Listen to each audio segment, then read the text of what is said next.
بسم الله الرحمن الرحيم. السلام عليكم إخوتي ورحمة الله وبركاته. أهلا وسهلا بكم في قناة صوت الناقد. عنوان حلقتي لهذا اليوم: حدود اتباع مرجع التقليد.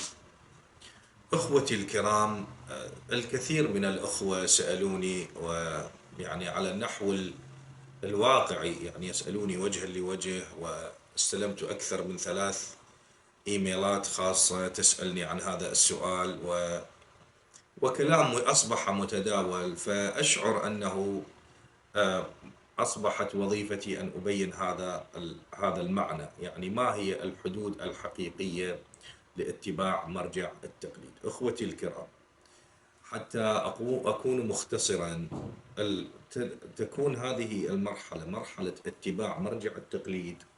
طبعا عندما أقول مرجع التقليد، ليس المراد منه المرجع العام للحوزة العلمية، لا، مرجع التقليد عند الشخص المقلد. لمن يقلد؟ يعني إذا كان شخص يقلد مجتهدا من المجتهدين، هذا المجتهد يكون مرجعه في التقليد وإن لم يكن مرجعا في الواقع العملي.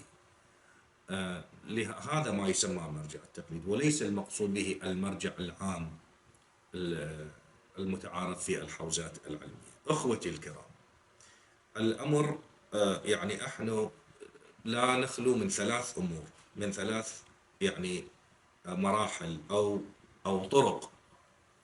أولا، الأصول. يعني في أصول الدين على خلاف، إذا قلنا بأنها 5 أو 3 أو 1، هذا مو يمي الموضوع، ولكن أنا أريد أن أبين أصول الدين.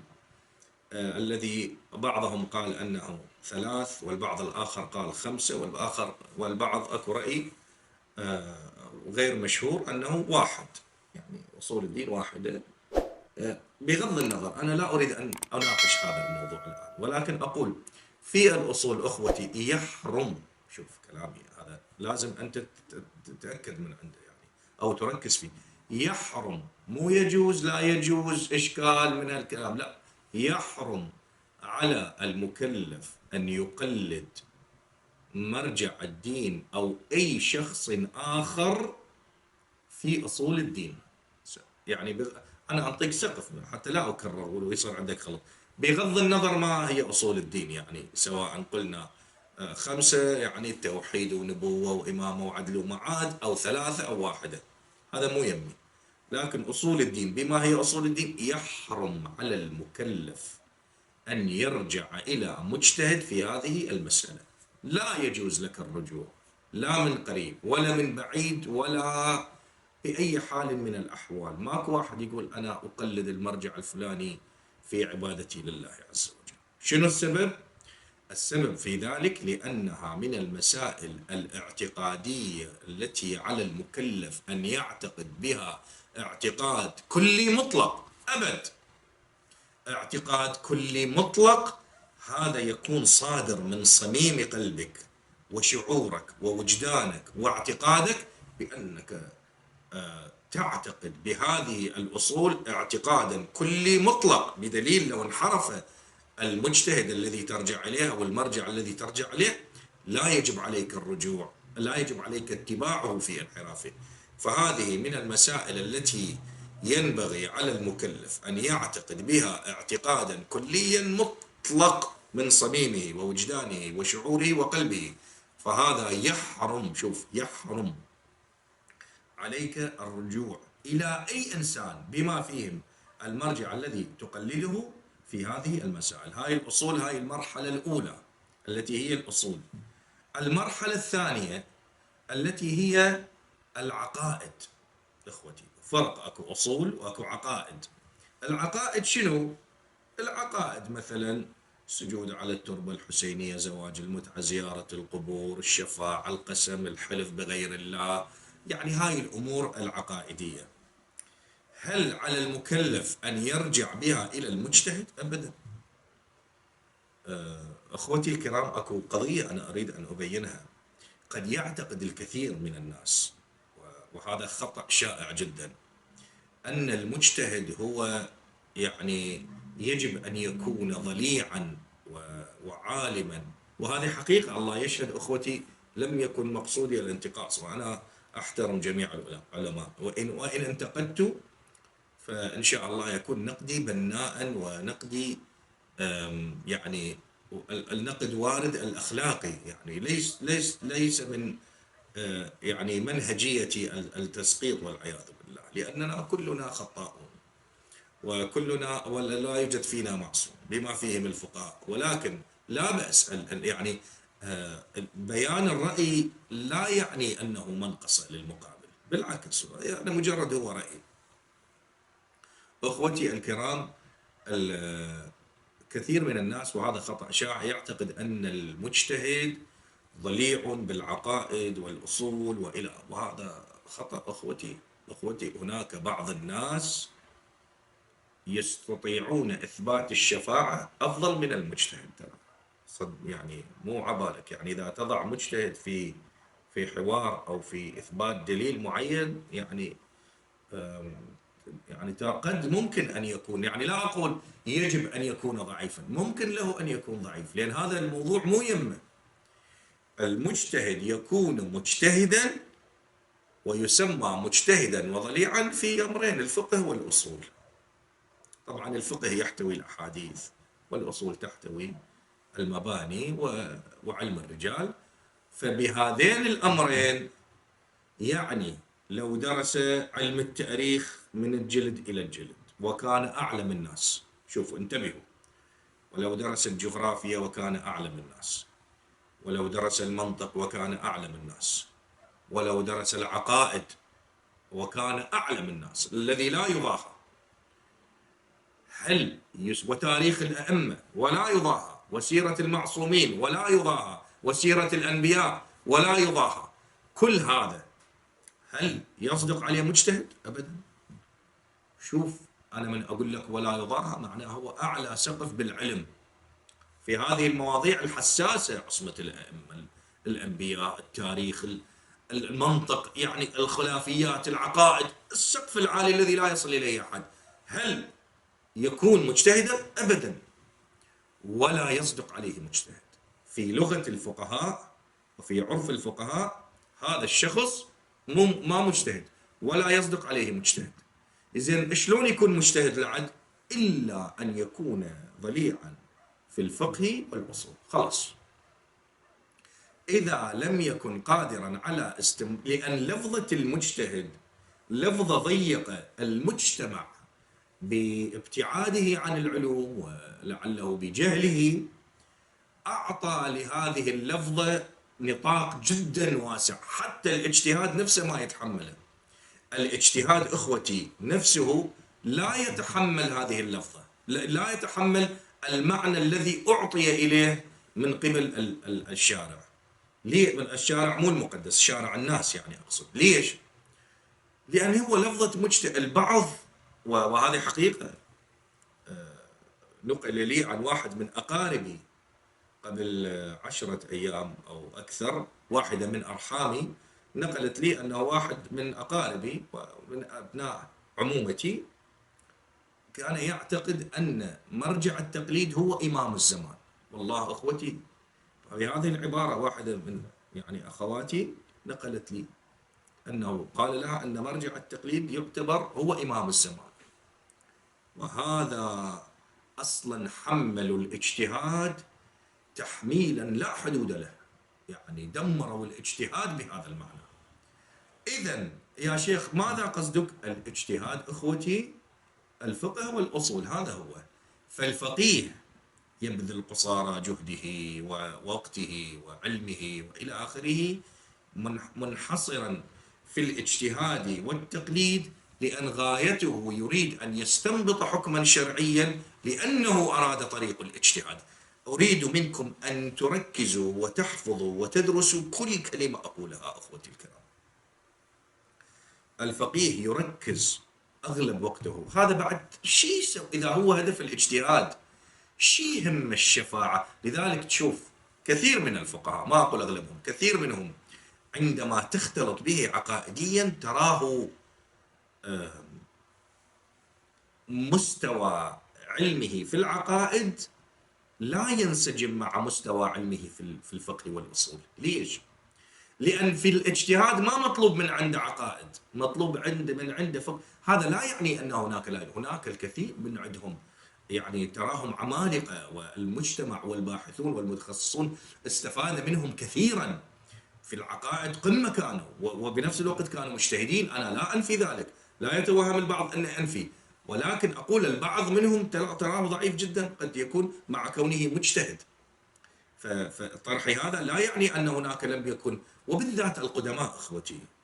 يعني للأسف أنا أقول ليس المتأخرون، يعني ترى نسبة قليلة منهم أقوياء في العقائد، نسبة قليلة منهم أقوياء في العقائد. أما المتقدمون أغلبهم عمالقة، والجميع استفاد من علومهم في العقائد وفي الفقه والأصول وجميع العلوم.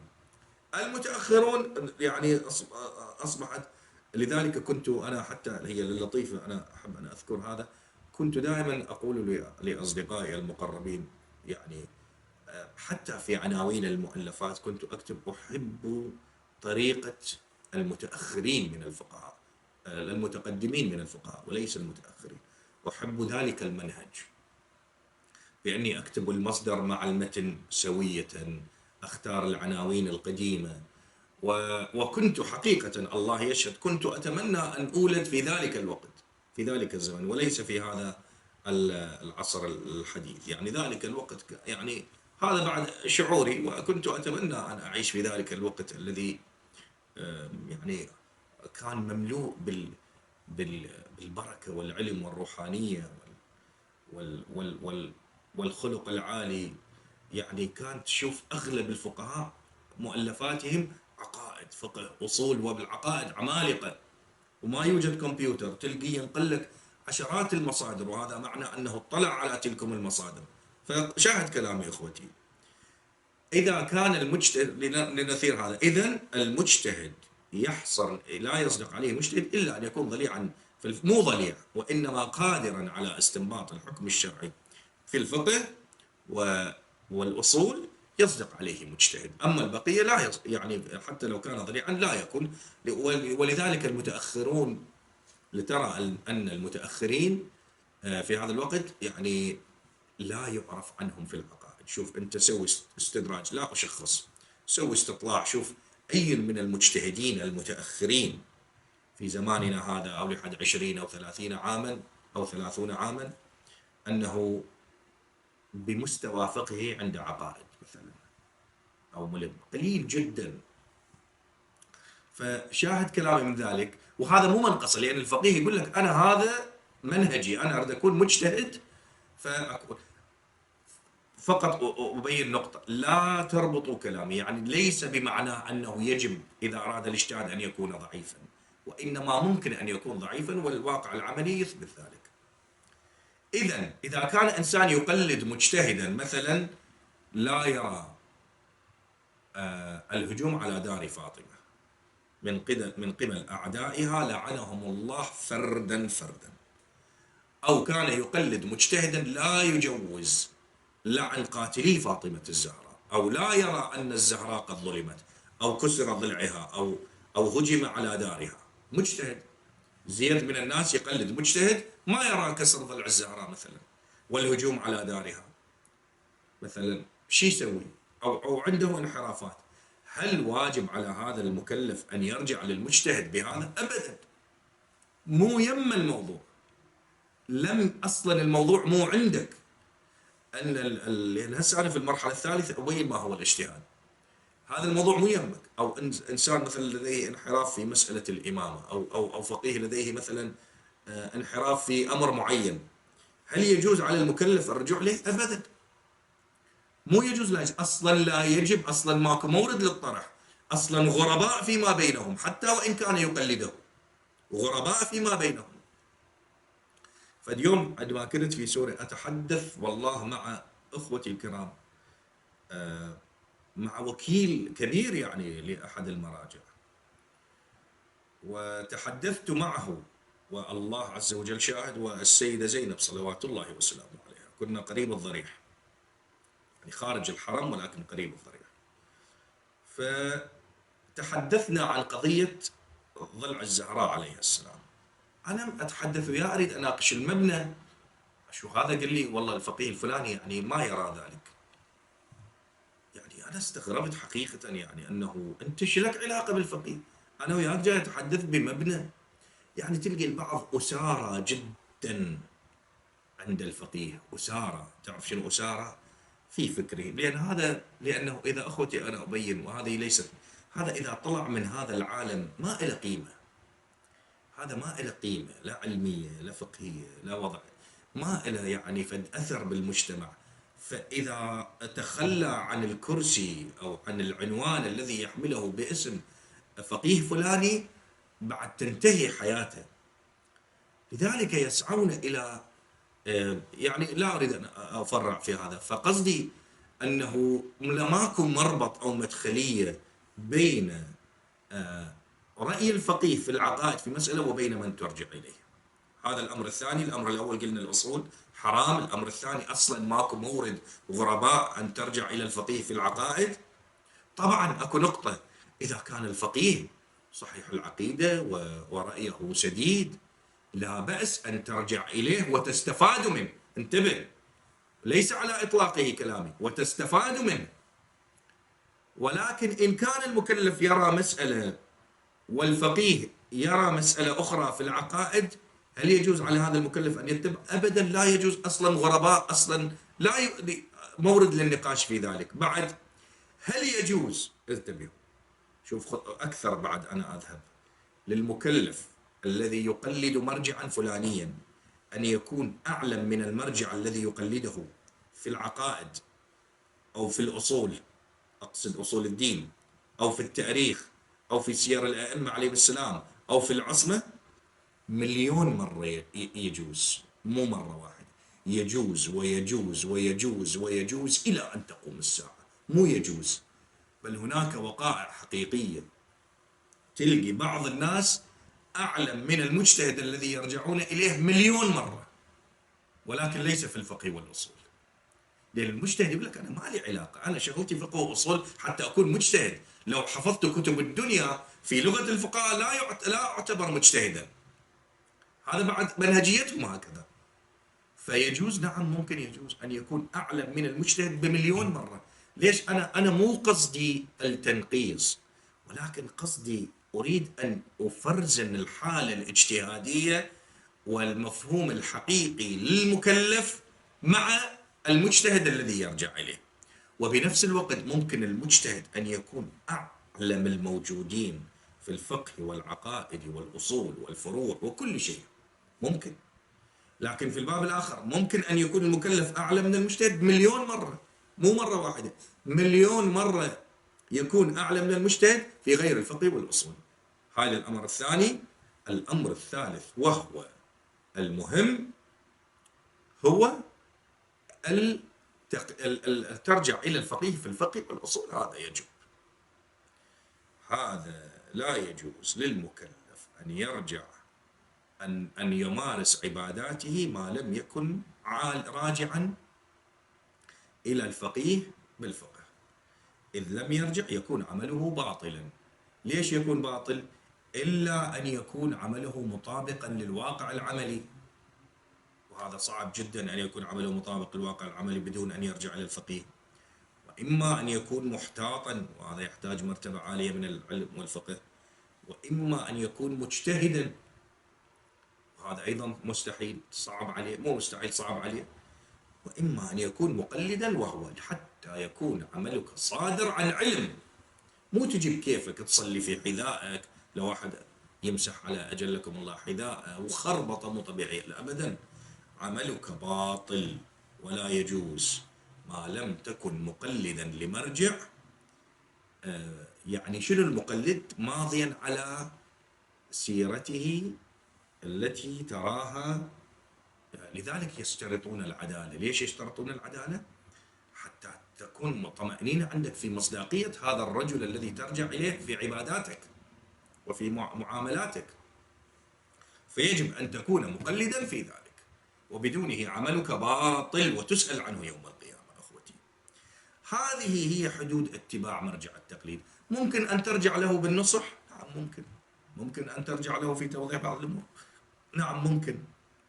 على نحو الوجوب؟ أبدا، ليس على نحو النصيحة، على نحو كون الأب الروحي، على كون كذا، يعني موارد أخرى، نعم. ولكن لا على نحو الحقيقة الشرعية. على نحو الواقع والحقيقة الشرعية لا تكون إلا من باب الفقه. نعم، إذا أفتى المجتهد فتوى لزمت مقلديه، وهذا يدخل ضمن إطار أن يكون عملك صادر عن علم، أن يكون عملك صادر عن علم، وهو الرجوع إلى الفقيه. في غير هذا أخوتي، يعني هذه هي الحدود، نعم ترجع إلى الفقيه بموارد أخرى كنصيحة، كأب روحي، نعم هذا كله وارد ومستحسن أصلا. ولكن في الواقع الشرعي هو هذا. أحببت أن أقف معكم هذا الموقف. أقول قولي هذا وأستغفر الله لي ولكم، والسلام عليكم ورحمة الله وبركاته.